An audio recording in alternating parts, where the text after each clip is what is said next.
Students, आगे पढ़ते हैं हम necessary condition for convergent. Convergence के लिए क्या है ये condition? For every convergent series sigma u n we must have limit n tends to infinite u n equal to zero. यानी प्रत्येक कन्वर्जेंट सीरीज के लिए ये ज़रूरी है कि limit n tends to infinite u n, यानी यू एन की लिमिट ज़ीरो होनी चाहिए। ये नेसेसरी है, इसे कहते हैं नेसेसरी कंडीशन। मतलब कि अगर कोई सीरीज कन्वर्जेंट है तो ये ज़रूर होगा कि यू एन की लिमिट ज़ीरो होगी। U n nth term of series. देखिए, कल हमने वीडियो में बताया कन्वर्जेंट, डाइवर्जेंट और ऑसिलेटरी सीरीज के लिए हमें टेस्ट करने के लिए सम निकालना होता है, एस एन। तो एस एन की लिमिट अगर फाइनाइट, डेफिनेट फाइनाइट आ जाए तो सीरीज कन्वर्जेंट। डाइवर्जेंट के लिए इनफाइनाइट या माइनस इनफाइनाइट आ जाए। ऑसिलेटरी के लिए ना तो डेफिनेट फाइनाइट आए ना ही इनफाइनाइट आए, तब हम कहेंगे ऑसिलेटरी। लेकिन कहीं कहीं ऐसा होता है कि हम सम निकालना किसी सीरीज का टिपिकल हो जाता है, तो हम देखते हैं कि हम यू एन से ही चेक कर लें सीरीज को। तो कन्वर्जेंट सीरीज है तो यू एन की लिमिट ज़ीरो होनी ज़रूरी है, यानी ज़ीरो होनी चाहिए। लेकिन देखिए, ये सफिशेंट नहीं है, कंडीशन नेसेसरी है। What if limit n tends to infinite u n equal to zero. यदि यू एन की लिमिट ज़ीरो हो तब सीरीज जो है मे और मे नॉट, यानी वी कन्वर्जेंट, यानी कन्वर्जेंट हो भी सकती है और नहीं भी हो सकती है। तो इसका मतलब ये हुआ नेसेसरी कंडीशन सेटिस्फाइड है बट नॉट सफिशिएंट।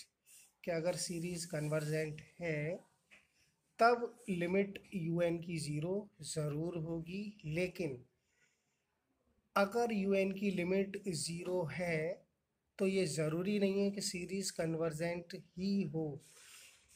ओके, हमने लिखा है मे और मे नॉट, कन्वर्जेंट हो सकती है और नहीं भी हो सकती है। तो यहाँ ये हुआ कुछ स्टेटमेंट या हम कहें थ्योरम। नेसेसरी सफिशेंट दोनों होते हैं, लेकिन यहाँ पर नेसेसरी है, सफिशेंट नहीं है। फिर समझ लीजिए कि कन्वर्जेंट सीरीज़ है तो यू एन की लिमिट ज़रूर ज़ीरो होगी। लेकिन अगर लिमिट ज़ीरो है तो ये ज़रूरी नहीं है कि सीरीज़ कन्वर्जेंट ही हो, डाइवर्जेंट भी हो सकती है। ओके, लेकिन दूसरा इसका जो पॉइंट है, if limit n tends to infinite u n, अगर हम यू एन की लिमिट ज़ीरो नहीं है then series is not convergent, इसका मतलब डाइवर्जेंट। तो एक यहाँ हमारा टेस्ट में ये फार्मूला निकल के आ गया कि यू एन से ही हम चेक कर सकते हैं क्या, कि यू एन की लिमिट नॉट ज़ीरो, यानी ज़ीरो को छोड़ के कुछ भी हो तो हम कह देंगे डाइवर्जेंट। इसी पर हम एक एग्जाम्पल समझते हैं। देखिए, टेस्ट जो सीरीज़ के टेस्ट हैं उनके लिए क्वेश्चन देखकर हम पहचानेंगे कौन सा फार्मूला हम यूज़ करेंगे। तो हमने कल डायरेक्ट डेफिनेशन से देखा। अब ये सीरीज़ दी हुई है, देखिए टेट the series one plus one upon n की पावर एन। अब सीरीज़ दी है तो हमने डायरेक्ट बताया कि इसका एस एन निकालें, सम, तो सम निकालना इसका टिपिकल है। इसलिए हम क्या देखते हैं कि यू एन से ही चेक कर लेते हैं। तो यू एन हमने one plus one upon n की पावर एन, और इसकी लिमिट हमने फाइंड की। तो ये आप जानते हैं कि इसकी वैल्यू ई होती है, और ई हम जानते हैं नॉन जीरो होती है। ओके, ई की वैल्यू कितनी होती है, 2 पॉइंट समथिंग। तो जीरो नहीं है तो सीरीज़ कैसी हो गई, डाइवर्जेंट। तो हमें ये ज़रूरी नहीं है कि सम निकालें तब उसका लिमिट निकालें फिर हम बताएं डाइवर्जेंट कन्वर्जेंट होना। तो क्वेश्चन देखकर भी हम टेस्ट बदल सकते हैं। ओके, तो ये एक टेस्ट हुआ आपका डाइवर्जेंट के लिए। लेकिन अगर वैल्यू ज़ीरो आ जाती तो हम ये नहीं कह सकते थे कि एक डाइवर्जेंट है कन्वर्जेंट, लेकिन ज़ीरो नहीं है तो ये निश्चित है कि ये डाइवर्जेंट है। एक और मेथड समझते हैं, एक और टेस्ट है पी सीरीज टेस्ट।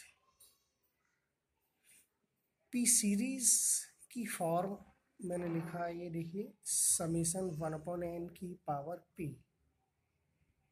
ये p कोई भी रियल नंबर हो सकता है। ओके, तो यहाँ अगर कोई सीरीज n की पावर की फॉर्म की है तो इसको हम पी सीरीज कहते हैं। और इसको हम एक्सपेंड करें तो हम लिख सकते हैं n का वैल्यू 1 लिखा तो 1 की पावर p, 2 के लिए 2 की पावर p। इस तरह से हम इसको क्या कर सकते हैं, एक्सपेंड। अब इस सीरीज का डाइवर्जेंट और कन्वर्जेंट होने के लिए p पर डिपेंड होना पड़ेगा कि p कैसा है। तो यहाँ इसके दो फार्मूले हैं कि p अगर ग्रेटर 1 है, इन p की वैल्यू जो पावर है n पर, इसी पर डिपेंड करेगा सीरीज का कन्वर्जेंट डाइवर्जेंट होना। तो p अगर ग्रेटर है 1 से, यानी 1 से बड़ा है, तो सीरीज कैसी होगी, कन्वर्जेंट। और यदि p जो है यहाँ 1 है, यहाँ पर भी लेस देन है या इक्वल 1 है, दोनों के लिए p की वैल्यू 1 से लेस है यानी छोटी है, या p के बिल्कुल बराबर है, एग्जैक्ट बराबर है, तो सीरीज कैसी होगी, डाइवर्जेंट। तो इसको आपको याद रखना है, दोनों ये कंडीशंस है, ठीक है। लेकिन ये हम कब लगाएंगे, जब हमें सीरीज n की पावर की फॉर्म की होगी। ये ध्यान रखना है कि जब भी क्वेश्चन होगा तो हम देख लेंगे कि सीरीज की फॉर्म कैसी है। तो ये जरूरी नहीं हम सम निकालें और उसको हम टेस्ट करें, तो ये क्वेश्चन पे डिपेंड है, ठीक है। तो देखते हैं एग्जाम्पल।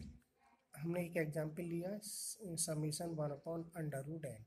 तो ये देख लिया हमने, n की पावर की फॉर्म है ये, तो हम पी सीरीज से ऐसे कर सकते हैं, सॉल्व कर सकते हैं। समीशन अंडर रूट के लिए हम जानते हैं 1/2 पावर होती है, तो ये इस फॉर्म की होगी n की पावर p की। तो हम देखें p कितना है, यहाँ पर जो पावर होती है वो p होती है, तो p की वैल्यू कितनी है, 1/2। 1/2 1 से कैसी होती है, कंपेयर हमें 1 से करना है। हम जानते हैं 1/2 लेस होती है, छोटी होती है 1 से, और लेस के लिए सीरीज कैसी, डाइवर्जेंट। बहुत सिंपल मेथड है, केवल पावर देख के ही हम तुरंत बता सकते हैं सीरीज डाइवर्जेंट है या कन्वर्जेंट। एक और एग्जाम्पल से समझें। ये हमने बहुत सिंपल एग्जाम्पल है, समझ में आएंगे। 1/n, तो समीशन 1/n की पावर कितनी, 1। ओके, तो p कितना है, यहाँ पावर देखनी है बस, p 1 है। सीरीज कैसी होगी, डाइवर्जेंट, क्योंकि 1 और 1 से लेस दोनों के लिए डाइवर्जेंट। एक और एग्जाम्पल, समीशन 1/n की पावर 3/2। तो इसमें हम टेस्ट पी सीरीज ही क्यों लगा रहे हैं, क्योंकि ये पी सीरीज की फॉर्म का क्वेश्चन है। तो n पर पावर कितनी है, 3/2। देखिए p 3/2, 3/2 1 से ग्रेटर, ग्रेटर के लिए सीरीज कन्वर्ट। ओके।